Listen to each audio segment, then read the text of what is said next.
So let's try to understand why there's pain and suffering in this world.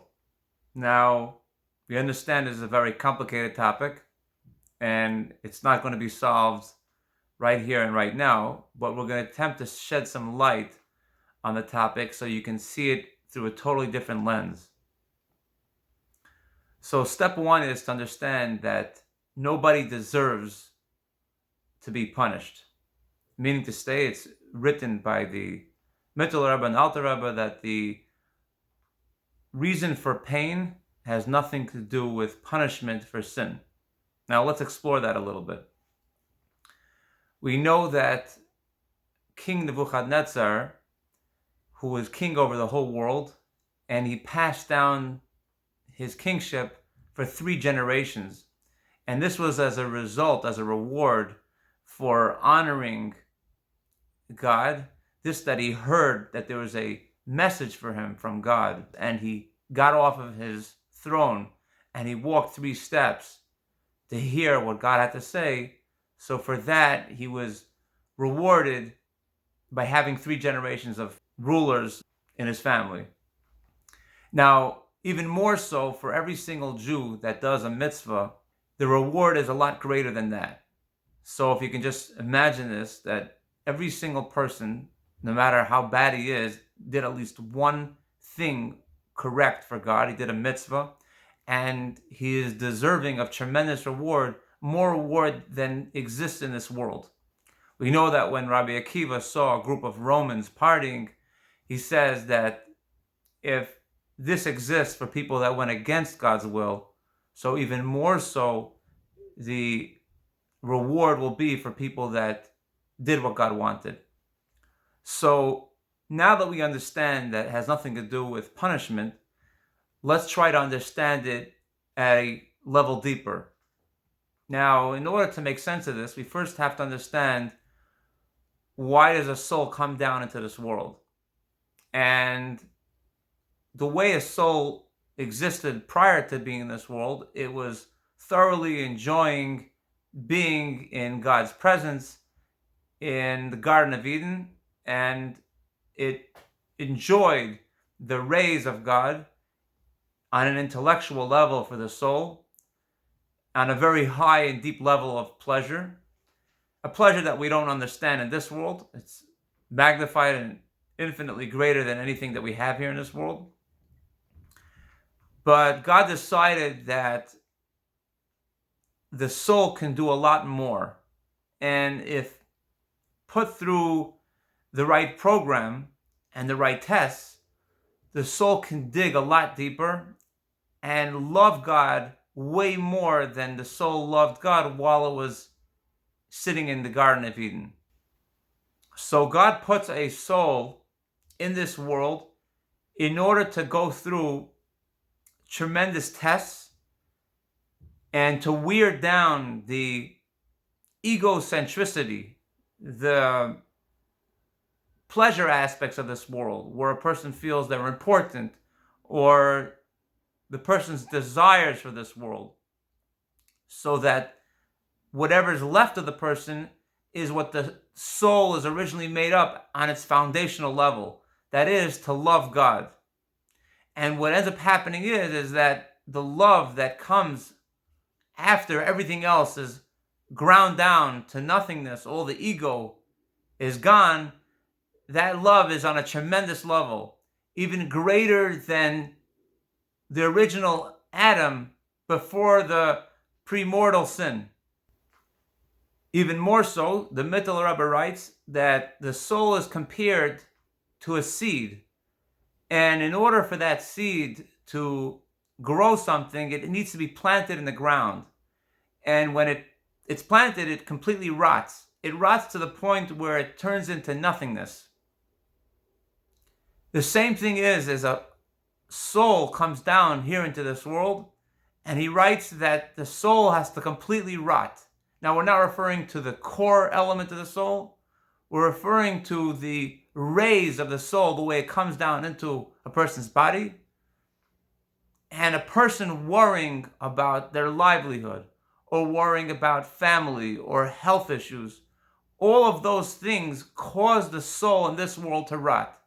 Now, we understand this is a very radical way of thinking, but this is a statement made by the Mittler Rebbe, where he says that the tachlis, the main purpose of why a soul comes down here into this world, is in order to suffer. Now, I understand this is counterintuitive to everything we understand until now, where a person feels that he has the rights to happiness.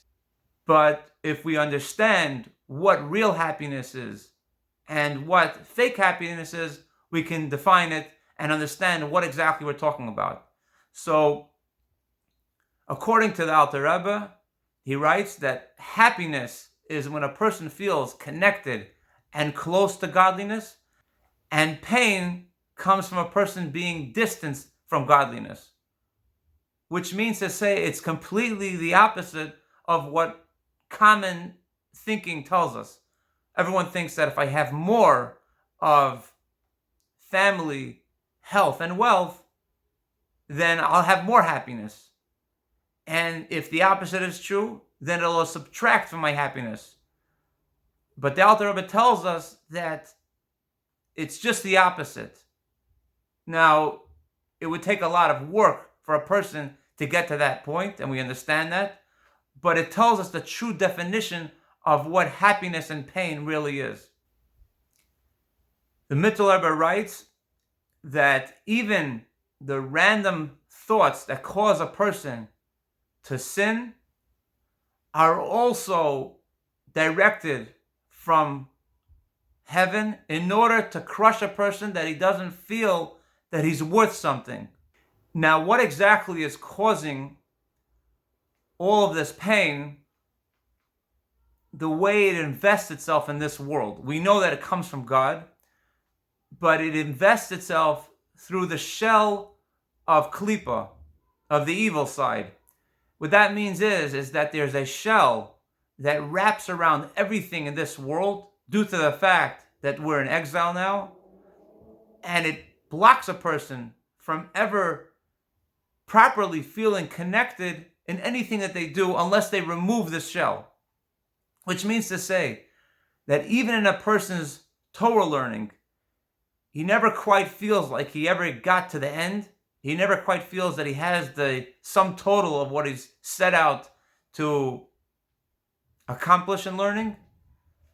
This also exists when a person prays. The person never feels that he connected to God. He never feels truly inspired internally. It's more on a superficial external level that the person feels inspired. And on top of that, even when a person does his day-to-day work, there's a tremendous amount of stress and sweat to accomplish anything in this world. And that's all due to this shell of Klippa that blocks things from happening in their normal, natural state the way they should be. Now, in order to understand what that would look like in a normal state, we would have to take a look at the way the Jews lived during the times of the temple, where they did not worry anywhere near the way we worry today. So that existed not only in their livelihood, where every man sat under his fig tree and felt supported by what he had, it was enough for him. And not only that, but also in their connecting to God, every person felt that they had that connection and they felt it internally. So there was no stress, there was no worry when it came to that aspect as well. So physically and spiritually, they were happy and content with their lives, which is not so today. The Mittler Rebbe writes that the same way back in the day, there were people that built, the generation that built the Tower of Babel, that today also we have this same issue where everyone's trying to make themselves a massive tower, but it's going on in their head. And he writes that a person will be willing to go to the ends of the earth and put himself under extreme exertion and pressure in order to become extremely successful. And this is all due to the fact of this outer shell of Klippa that's causing this stress that gets in the way of a person's free state of mind. So the Alter Rebbe writes that the way to get rid of this shell, in order that a person should feel connected and feel like they're getting somewhere in their prayer or in their Torah study, or not have the stress that's going on in their life, the person would have to completely remove this shell of klipa.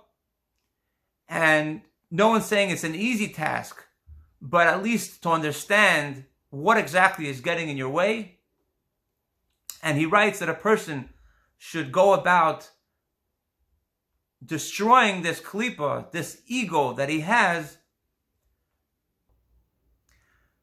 It's written that when a person prays and they feel excited that they're the only one loving God this way, and they feel excited that they're special about themselves when they study Torah, or they feel